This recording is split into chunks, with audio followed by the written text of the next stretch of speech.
The word why. What a curious word. The kind of word that can make us cringe, feel defensive, or even distant. But you know, sometimes why is the key that can unlock so much to our lives. Join me as we explore the why with fascinating contributors to the world, those that entertain us, inform us, teach us about life, and if we're lucky, inspire the next in all of us. I'm your host, Dr. Rod Berger, and welcome to HeadRoom, a production of Rainlight and co-produced by Old Soul. Let's go. Hey, everybody. You ever have a moment where you just wish you had 5 minutes with somebody who has really made it in an area of interest to you? You just have a cup of coffee with, or maybe even a glass of wine, or have a beer. At least spend just some time one-on-one to learn from them, to understand what makes them tick. That's what we have today. I'm so excited about this conversation. Bruno Schiavi. So at first you're going to say, who's Bruno? Trust me, you're going to know Bruno after our conversation today. Look, he is known publicly as he really was the guy that started and launched the entire Kardashian collection empire. And he has so many other wins to his name that started back in 1996. I want to ask him about his first sort of venture into working with Walmart and Target. Where did it come from for this, this Australian transplant to the US, and how he has approached life as an entrepreneur. And I think you're going to be really surprised. That's my hunch going into this, because any experience I've had with him, it's been very unlike what you might think of somebody who has been tied to over $1 billion in global sales, retail sales, based on the brands that he's built. He has every reason to walk into a room and point the finger at himself as if, look at me. That's not the guy you're going to meet today. I can't wait to have this conversation. And look, I hope to take him and you down some rabbit holes. And ultimately, I hope that this speaks to the entrepreneur in all of us, regardless of age, status, or level of accomplishment that this audio is hitting you today. Bruno Schiavi. You know, Bruno, when I mentioned this in the open here to this episode, just of your prowess, but I will tell you in my research, normally I can identify and say, this individual fits in this box, right? And maybe that's just for my own sensibility or just to make it easier on myself when I'm having a conversation with somebody, whether it's recorded or not. But then there are people that I run across and I think, I don't even know if they know exactly the box that we should put them in, meaning and this is it's a long way of saying, going around the moon here, a compliment, Bruno, in somebody who has not been pegged as talented in one area, but understands really the essence of what they do, and they can then apply that in many different domains within a given sector. And that's how I experience you. And people will know you, and we're going to dive into in 96 with the launch of the Pocket Sock, right? And, these crazy numbers that you have been tied to with $1 billion in global retail sales, right? And then there's that little thing called the Kardashian collection. I mean, there is a lot here. So with that preamble, Bruno, when you sort of close down at night, and let's say that you were preparing to speak to some young people to, let's say, a local high school, and you had to identify yourself, tell me who you are in that bio, that intro that you're going to give a bunch of high school students who are wondering who this guy is up on stage. I often think about that, and, people have kind of asked me, so what do you actually do? And that's actually a really good question, because I ask myself that all the time, right? So what do I actually do? And one thing I guess I learned from an early age is that just follow your passion, right? So follow your passion, and whatever you like, just do it. But to me, it's always been, if I'm talking to, young people or entrepreneurs that are starting something new, if they're launching something or trying to go on a different path on their journey in terms of a new career, I always tell them, if the door's closed, jump through the window. And if that's also locked, try the chimney. Because there's always a way to get in, right? Like there's always a way to get in. And for me, that's been my career over the last 25 years. Nothing is easy, and there's always obstacles along the way. And to try and pigeonhole yourself in one area, going back to, where do I really belong? I think that limits you. And I think there's so many more opportunities out there if you don't pigeonhole yourself in one box, right? Why? Why do that? Like, explore different avenues. Feel uncomfortable, in an area that you don't know. I love that. I love knowing that I don't know something.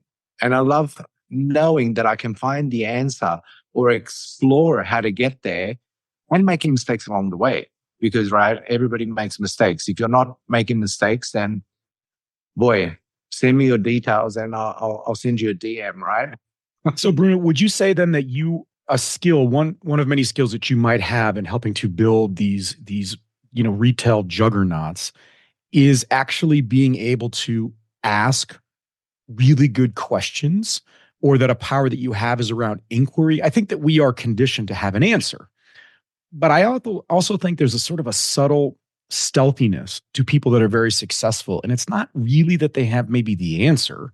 It's that they have the ability to sort of ascertain the movement that's going on in front of them and diagnose it, and then ask questions or integrate inquiry in a manner that pulls people in to sort of see a similar horizon line. Am I close to something that I'm seeing visually? For those that can't see Bruno, it's that, is there some affirmation here in what I'm saying, that there is an element of inquiry that you hold near and dear? Absolutely, you're correct. So first of all, listen, right? Listen super carefully to what people are telling you, and explore, right? Ask questions. Don't be afraid to hear an answer that perhaps you're not wanting to hear. And I think that's the biggest thing, right? Sometimes we're afraid to ask the question because we don't really want to hear the answer.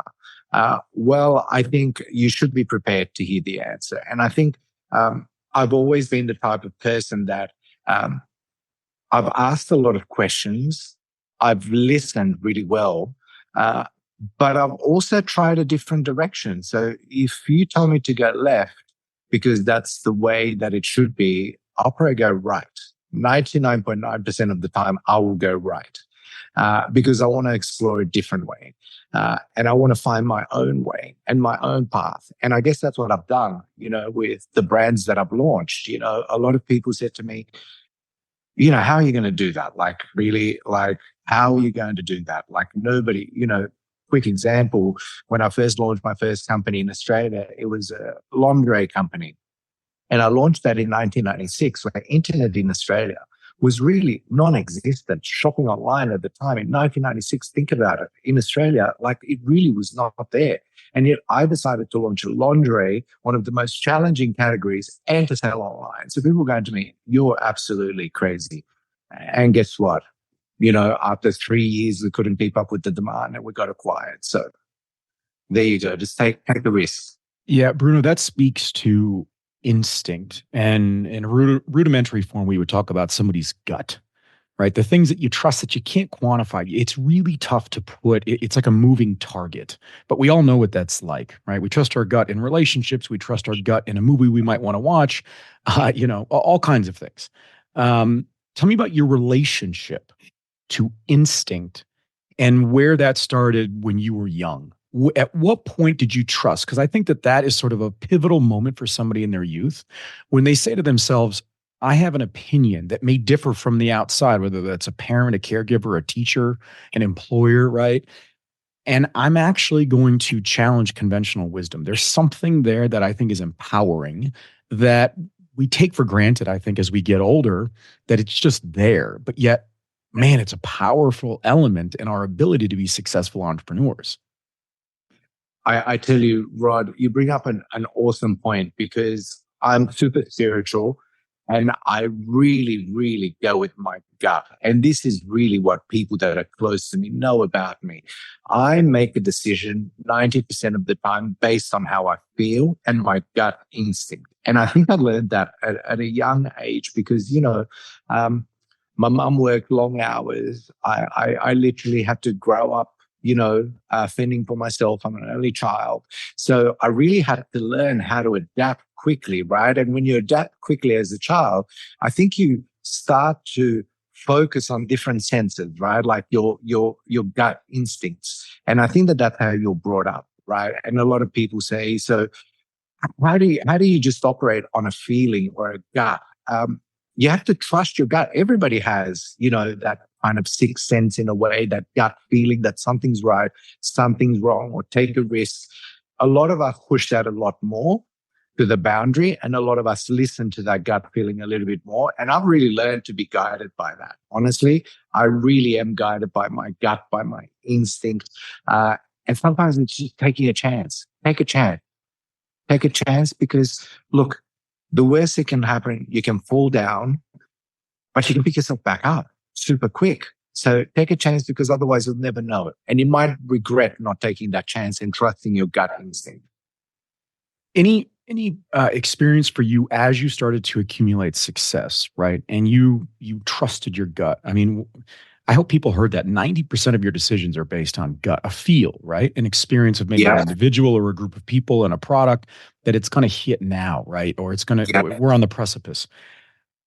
Look, I think it's human nature, Bruno, that people will struggle with some level of success. Now, the easy cases of that are, let's say, celebrity or professional athletes that come into wealth maybe earlier than expected, and then it's hard to understand how to apply that to this new path in life. And I'm not talking about your sort of what you've accumulated or what you've earned in that regard. I just mean the experience of success, whether that's an exit or seeing brands succeed and seeing your name tied to these incredible numbers of achievement. Did you ever have a point in time where you had to almost not reprimand yourself, but that you kind of had to put the string on your finger to remind yourself that, now, wait a minute, if I start to change the way I approach or evaluate opportunity, because I have now achieved some level of market success, that I run the risk of not having as many successes because I'm taking a different approach. I'm tacking differently to the headwinds that are coming my way. That's the element there that I think we do not address. It's like when I interviewed Magic Johnson and we talked about mental health as entrepreneurs. And he, shockingly to me, said he'd never been asked that question. And I was trying to get at sort of that in the dark of the room when you're alone, even though maybe people know you or you can get the meetings that you want, that there's that sensibility of, do I have to continue with the level of anxiety that sort of kept me fresh with ideas because I never, sort of let myself go or rely on past successes? Help me understand that process for you. And have you learned something about yourself over time with each success? Well, I think it's human nature, right? Once you taste a little bit of success, you have a different level of a different level of connectivity sometimes, right? With yourself, with your inner self, right? And the best way for me to describe this is like you become a little bit more elated. But one thing I really learned and as a young child from my mom, and again, it was always to be humble, right? And I've seen that movie before where people achieve a little bit of success, but then they become a totally different person, right? That's something I really did not want to do. That's really, everybody that knows me knows that I'm very hands-on with everything I do. Like I'm very hands-on. It doesn't matter if you're running $100 million company or a $500 company. At the end of the day, as an entrepreneur and as somebody that's really mastered their craft, you want to be hands-on and not let the aspect, I suppose, wash over you, right? Because you want to know what's going on. You want to keep your finger on the pulse. And I think that what happens is when some people achieve success, they almost think that they're invincible. And this is when mistakes start to happen, right? And it's about, obviously, Magic, who I'm very close to as well. Obviously, that's something that a lot of people in business don't speak about. mental health in the business world, right? And there's good when you're on the high, but then there are also the lows when you kind of push yourself too hard and you try and set your targets too high, or you try and overachieve of what you've just achieved. But how much is really enough? Like, how much is enough? And I think you need to set your own boundaries in terms of how much what are you happy with achieving, right? First of all, internally, because you always want more and more and more and more, but more and more and more can come at a very big price. And not just financially, but mentally, right? Because you're pushing yourself every day to a new limit, to achieve more. But you're kind of leaving yourself behind.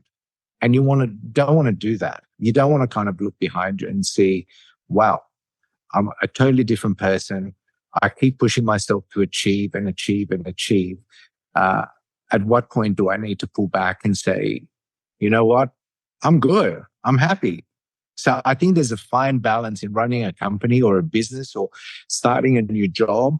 Like, at what point do we say as humans, right? Like, am I happy? Have I achieved what I've set out to do? And yes, I am. It's very hard to do that. Like, even I find it hard to do that sometimes because I want to achieve, more and more and more, right? But then I look around and my friends, thank God they're grounded. I have to tell you, thank God they're grounded. Thank God I have like some of the best friends in the world that I always look at and go, okay, pull back. Okay, you got to have some fun. You got to kind of like get a little bit of downtime and me time. So I think that's important. Bruno, speak to that pressure. Because I think that's another chapter sort of in the story that you're revealing here in your experience and sage advice is, can you truly and honestly allow yourself to celebrate the successes? Or do you find that over time it becomes harder and harder? Because this is maybe sort of Monday morning quarterbacking a little bit, but I do think that it's like the pleasure principle, right? Or it's the feeling you get when you buy something. And in that very moment, you get this shot of adrenaline. It feels great. You just bought that new jacket and then that wears off and then you need to buy two.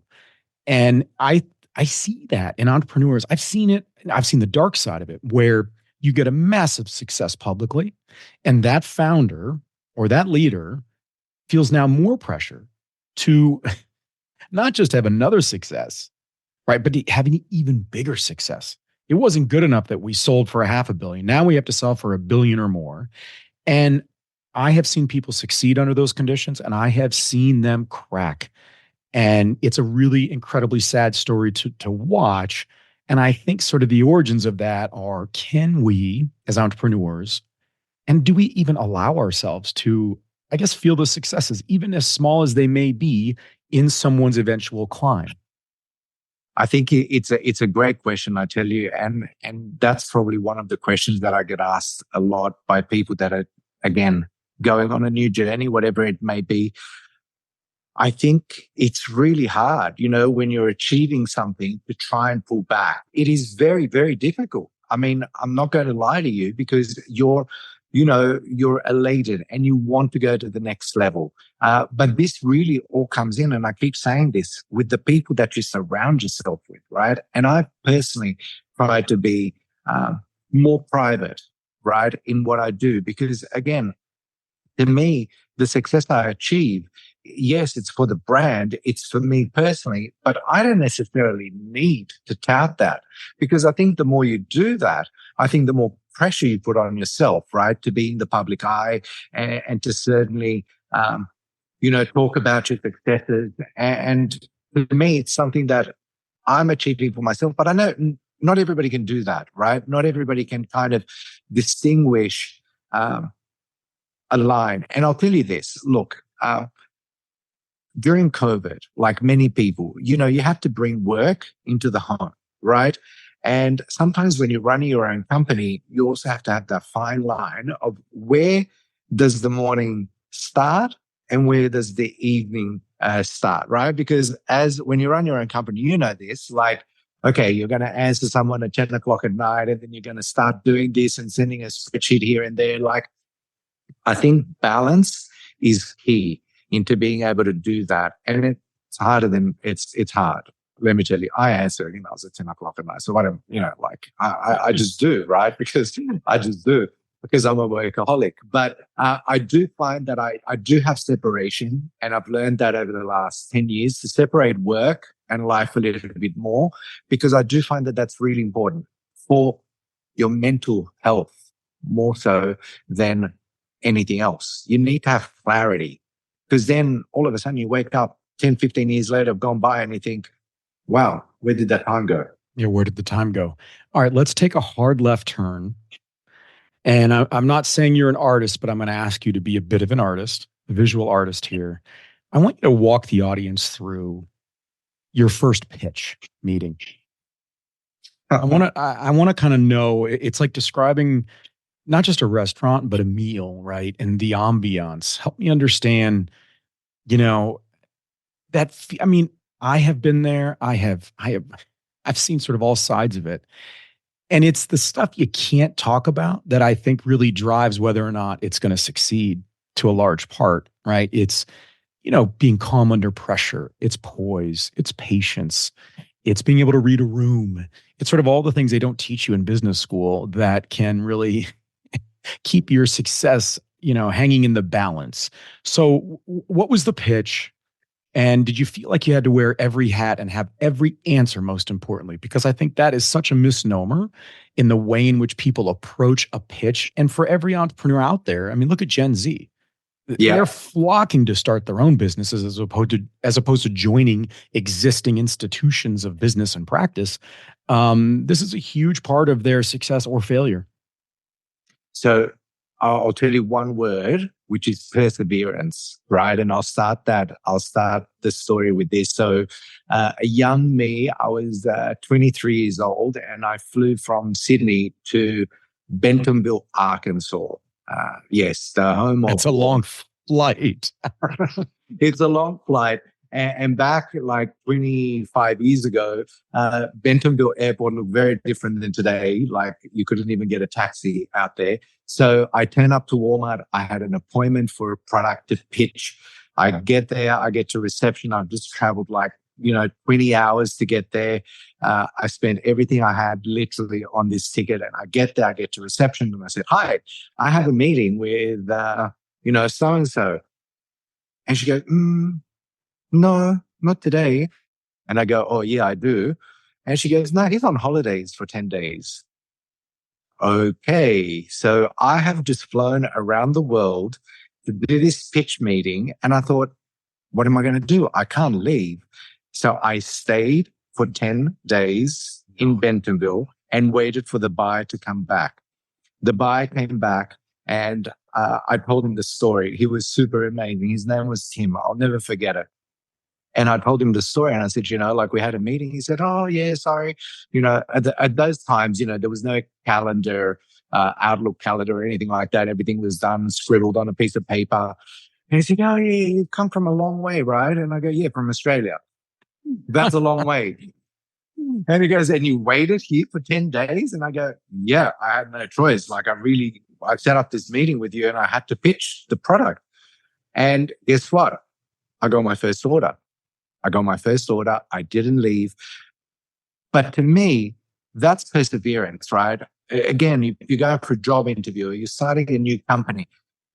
We tend to be so flippant nowadays that if somebody says no or something's too difficult, we tend to walk away, right? With everything, right? Like, no, you've got to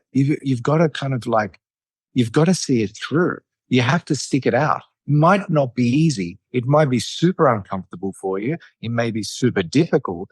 But if you're truly focused, I think you can make things happen, and there are many of these stories that, I've had retailers before where they've said no to me, probably, 10 times. And I just used to go to the reception and see them walk in every day. This is a crazy story, right? With Target. And this one woman, okay, her name was Linda. I won't give you her last name. And I would turn up there every month. Every month, I figured out her schedule. I would just sit in the lobby and say, "Hey, Linda, I got your package. We've, revised the product. Here it is." And Rod, after 6 months, I kid you not, she said, Okay, fine, fine. We're going to get the product in. We're going to put it in. And it was such a huge success that then she expanded into more product, right? Took 6 months. Took me going there every month to kind of harass her. Don't do this, by the way. It doesn't work now. But you break a dump for stalking. But, it's all about perseverance and really believing in yourself, but then the journey that you're going on. Tell me about your personal constitution, because I I don't want to look, I don't want people to think, well, wait a minute, are we just born? Some of us are born, right, with this sort of this sense of fortitude, like that you can take that kind of curveball, is the nicest way I can put it, in both stories, and still sort of get yourself out of bed in the morning with a good attitude and ready to go as if it was the first day of the pitch, of the original pitch. Was this sort of little Bruno? Like, were you this way as a little boy? Was there something about you? I mean, look, there are observers, and some would call them maybe cynics, that say that we're sort of we're we're creating these honorable mentions, in sort of, especially in America, when we think about young kids and maybe sports or activities that they do, we just want to applaud just their sheer attendance, and that we may run the risk that they're going to struggle with resiliency over time, right? Over the course of their life, Mhm. because maybe they didn't grow up in the same generation as you or I. So when you think back, did you have some of this stick-to-itiveness when you were a young kid, that you didn't cower in the corner if something didn't go your way? Or where does this come from? No, actually, I was super shy. I was super shy. And I still get super nervous when I have to do a speech in front of people.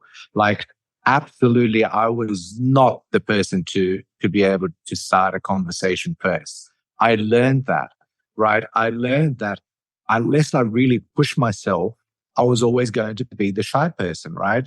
Even in school, I wasn't really good at sports. I had a group of friends, but it wasn't like I had a group of 30 friends. I was the shy kid at school because we traveled a lot. So I had to move to different schools all the time. So that, I think, uh, in a way triggered the shyness, but in a way also triggered the ability for me to build a little bit of confidence along the way, because I always had to make friends, like at every school that I went to. So I was shy and not really the extrovert person that would go out and start a conversation. I learned that. I learned that by pushing myself and thinking, look, it was just me and my mum, because my dad died at a very young age, right? And my mum was at work most of the day. So again, I was at home alone. So I had no choice, right? I had no siblings to push me. I really had to create a new version of me, if you want, as I was growing up, somebody that was a little bit more confident. And you don't need to have this skill. You really don't. All you really need to know is, are you confident, or not even confident? Are you happy with the road that you're taking, right? I don't care if you're going to go for a new position at a new restaurant, right? Or you're going to be writing a book. Are you happy with the decision you're making, the path you're taking? As long as that vision is clear, I think anybody can achieve anything. And it's super hard sometimes, of course. Like, it's super hard to be motivated all the time. And nobody can. Like, whoever tells you that they're motivated like 24/7, I find it that I find that hard to believe, right? Because we all go through these ups and downs, right? Um, but no, you don't need to be a person that is extra extroverted, that is extra confident, to be able to be happy with what you're achieving and on the path that you're going on. You can learn that. You can learn it, and you can kind of go at your own pace. So are people who have not, I guess, talked to you, but they walk into a meeting with you for the first time, are they surprised by your personality? Because I think that Hollywood, sort of the Bruno Schiavis of the world, they would think, oh, is this sort of bombastic guy who's going to say, yes, no, move it to the left or the right, wrong color, right? From a branding and a retail space. And yet you walk in humble, maybe equally as sort of reticent about meeting new people and sort of, how you're going to provide value. I would imagine that that is a really nice surprise for people, but that it may sort of take them by a bit of surprise. Have you ever gotten that feedback? I have, and I've been dealing this since I was 22. So my first company I started was 22. And I walked into this meeting and everybody thought I was the assistant. And they were waiting. When's your boss coming in? They were waiting for the CEO. And they said, "Oh, what time is Bruno coming?" I go, "I am Bruno." They go, "But you're 22 years old." Like they didn't know how old I was, but they looked at me and thought, "God, no, are you kidding?" And, like I was in a meeting with people that are on board of directors. So I've had, I guess, from a young age, have to deal with that, like in certain respects. But again, I think I've never been the sort of person that has been super, super loud, super flamboyant. I'm just more reserved. I tend to fly under the radar a little bit more. That's just who I am, even in my personal life, I tend to be a lot more reserved than most people think. I think more people think that I'm out there and I'm, loud and I suppose super confident, but we all go through that, right? I have confident days and I don't have confident days. That's just the nature of you're human. Yeah, right. Like, I mean, seriously, unless you're a robot, like who could do that? We might be able to do that in the near future, but not yet. But yes, I have walked in meetings where people have actually literally said, "Oh, is Bruno coming?" I go, "Yeah, that's me." You know what? I love it because there's a percentage of the audience, there's a percentage of kids that might be, in an auditorium or early career entrepreneurs, or even people that are within sort of corporate structures that are thinking of going out on their own, that feel like there's a prerequisite to being an entrepreneur that I think Hollywood has gotten wrong. And I think it's a wonderful example that sort of us being, like you being you is the best skill you can bring into the room. Because that authenticity is something maybe you can't measure, but boy, does it connect human to human. Yeah, 1000%. And when I work with, if I'm helping, for example, a brand get into retail and I listen to these founders' stories and they say to me, "But I want to, I want to hire the best VP of marketing and the best VP of sales." I always say to them, "No, you are the VP of marketing and you are the VP of sales if it's your own brand. Nobody can do it better than you can, right? At the end of the day." So yes, you can have all those people after the fact, but put yourself out there. You might be uncomfortable. You might not like presenting. You might not like what they're going to say about your product or your idea, but you have to be the forefront of this product always, right? And again, with all the celebrities that I've worked with over the last 20 years, that's been really important to me, has been authenticity, right?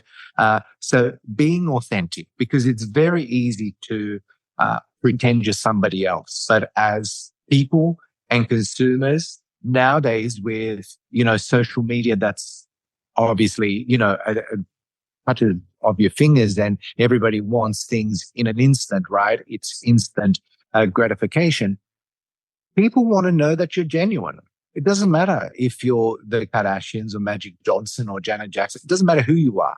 People want to know that what they're hearing from you is a genuine thought or it's a genuine statement. And I think we tend to lose that a little bit when we talk about products in the marketplace and brands that are affiliated with celebrities and so forth. And that's always been a requirement, really, right from the minute I worked with the first celebrity, which was Zelda Goodrum in Australia, and we created a collection for her. That was always my kind of internal prerequisite to work with somebody, that they were genuinely involved every step of the way. And I mean every step of the way in terms of, from marketing to advertising, product development, first sample, second, whatever it was. But they were involved and not just a shell of a face. You brought up the Kardashians, and I don't want to go down sort of that road, but what I would ask you about that experience is, but I'm just genuinely curious as to what did you learn about yourself? And in what ways did that, because from a public perspective, I think people just saw this overnight empire, which I know is not true. In what ways did that experience stretch you beyond your comfort zone, potentially, or what had already been sort of established and sort of who you were walking into a boardroom? And how do you take that experience and sort of that, what I'm calling maybe stretching experience, and apply it to today? You know, I loved working with Kim, Courtney, and Chloe for 5.5 years because, I was doing every product category for them. And one thing that I have to tell you, and why I love those girls, is their work ethic. And they have the same work ethic as I do.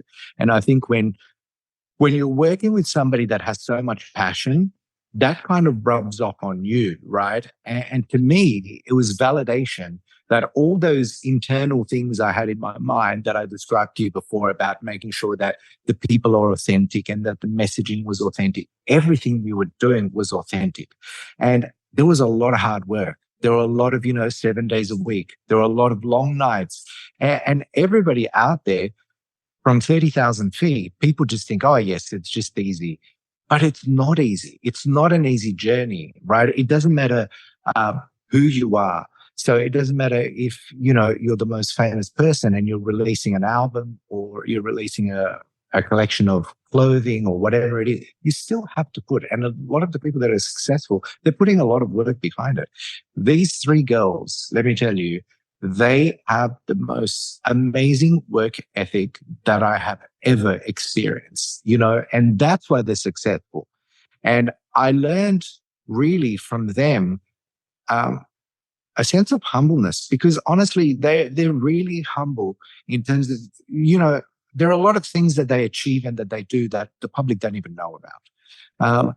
And they keep that to themselves. And I respect that.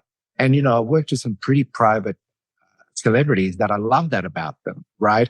And that's, I guess, that's why I relate to them, Rod. And that's why I guess, we're talking about gut feelings at the beginning of the show.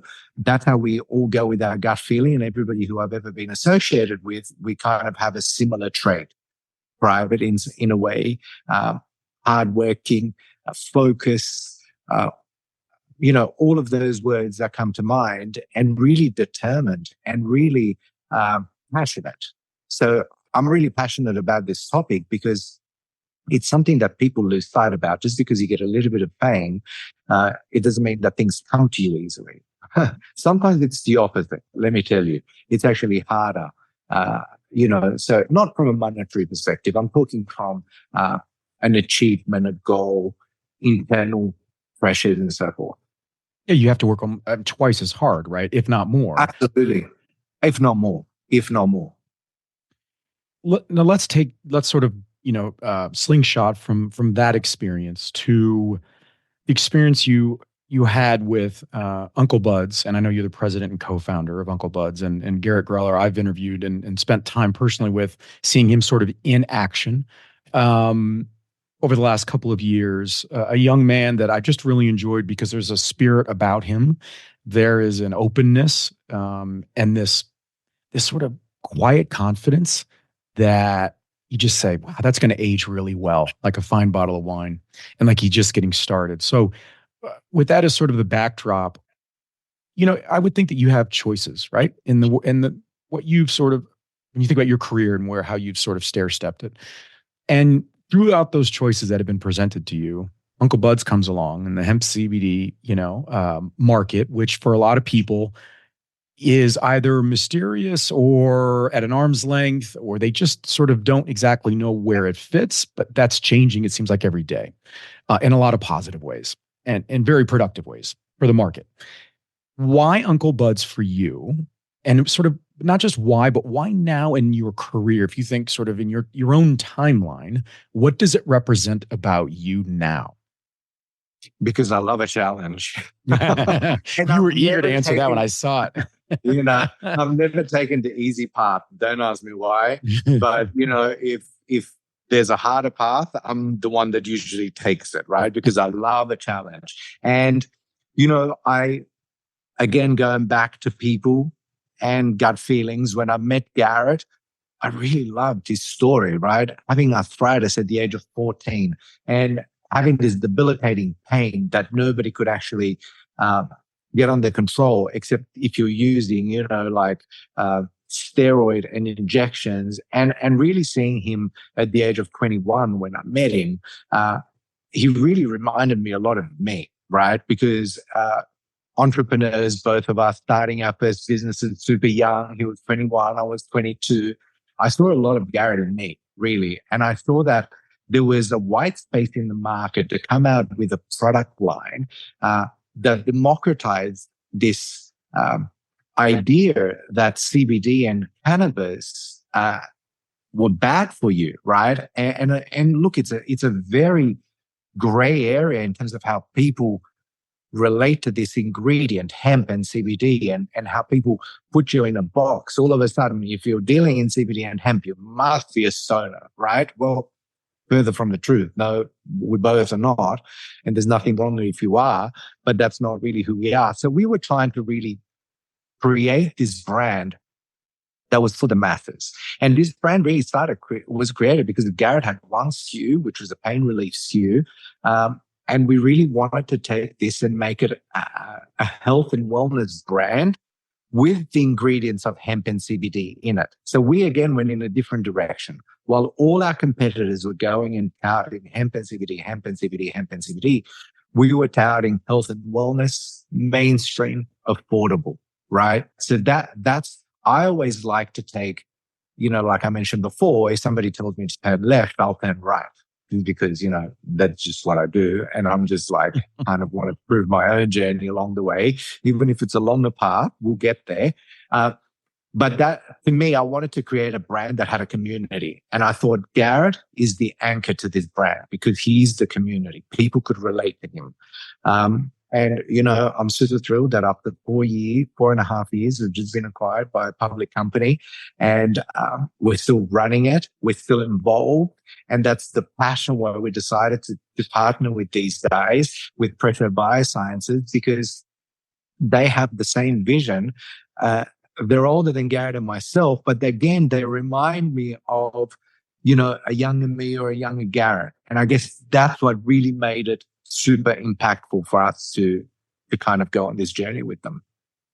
So what I distilled from one of the things I distilled from what you just said was that there's such value in maintaining, may sound corny or up in the clouds here a little bit, but the importance as an entrepreneur to maintain connection, to maintain something that makes us sort of go back to those, I'm not, like youthful days, right? When we're sort of younger and we just, we'll work as long as it takes.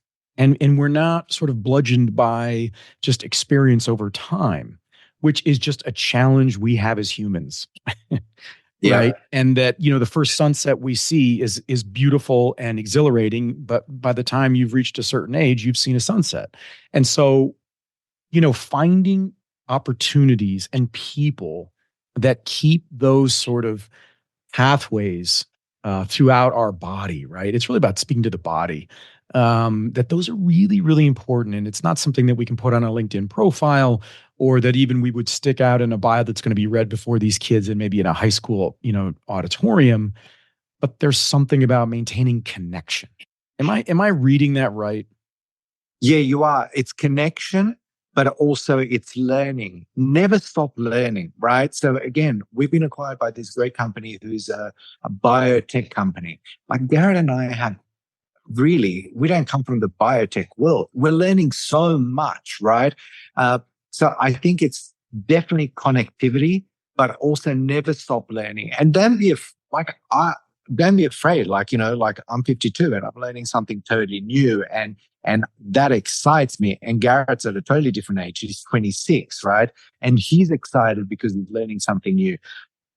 Again, you can go on your path, but along the way, I think it's important to kind of never stop learning and asking questions, right? Because I think ask a lot of questions, right? Like you said before, ask questions. Don't be afraid to hear the answer.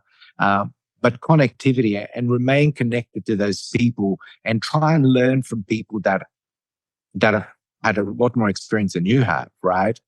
Because guess what? If you just listen to them, you might just pick up one or two things that might help you along the way. Personal life, business life, both. Let's put a bow on this conversation. And I'm going to ask you a version of the expected sort of what's the moral of your story. But I kind of like to do it with a bit of a twist, which is to say, and this may be personal and sort of an intimate question, but from a visceral perspective, talk with me about the arc of success, the relationship that you have with whatever you think success is. Is it a, is it a feeling? Is it an experience? But how has your relationship to success changed over time? Oh, we have a rocky relationship. I have a rocky relationship. A love hate. It changes every day. So, what day is it today? And ask me the same question tomorrow. No. Look, for me, success, I've learned over the last 25 years that I just have to be happy with my version of success, not everybody else's perspective of success, right? And that's sometimes really challenging, right? To be happy with your version of success, because my version of success might not be, you know, an interviewer's version of success that's talking about me and seeing what I've achieved. And they're thinking, oh, well, my God, now you're going to achieve even more or whatever it is. Or my God, you're at the bottom and you've come back to the top and now you're at the bottom. So whatever version of success, it has to be your own version of success. And not just in business, but I think in also relationships, right? In your personal life. We all want to be the most successful at everything we do, right? But I think we need to set boundaries in terms of what success means to us personally. Don't worry about everybody else. And it's very hard to say, don't worry about everybody else, because we all get affected by what other people think, right? You're humans. You get affected by what people say, by people's comments. And that's one thing that I guess is really changed since I basically started a company. Because now success sometimes is measured in terms of how many clicks you get online, or, success now is swipe to the left, swipe to the right, right? Like it's just so, to me, success, I almost want to change that name to something new. I want to change the word success to, what is your boundary? Where are your boundaries, right? Instead of success, because success can be measured in so many different ways, but what are your boundaries that you've set up a boundary and a perimeter around yourself, and you're not going to push that boundary too much, right? That can be success too. So nowadays, again, with social media, with digital marketing, digital advertising, very different than 20 years ago or even 10 years ago. So use boundaries, your own boundaries, to measure, if you want, your own success. And put parameters around that. Relationships, work, friendships, all of those things. Okay, was it just me? Or is Bruno just a terribly likable guy? I don't know why that surprises me. It shouldn't. Maybe it's just because I watch too much news in my day, not just here in the US, but abroad. Maybe I've become cynical. But man, what a refreshing conversation with, sort of this eternal optimist, but realist. And that really came through to me.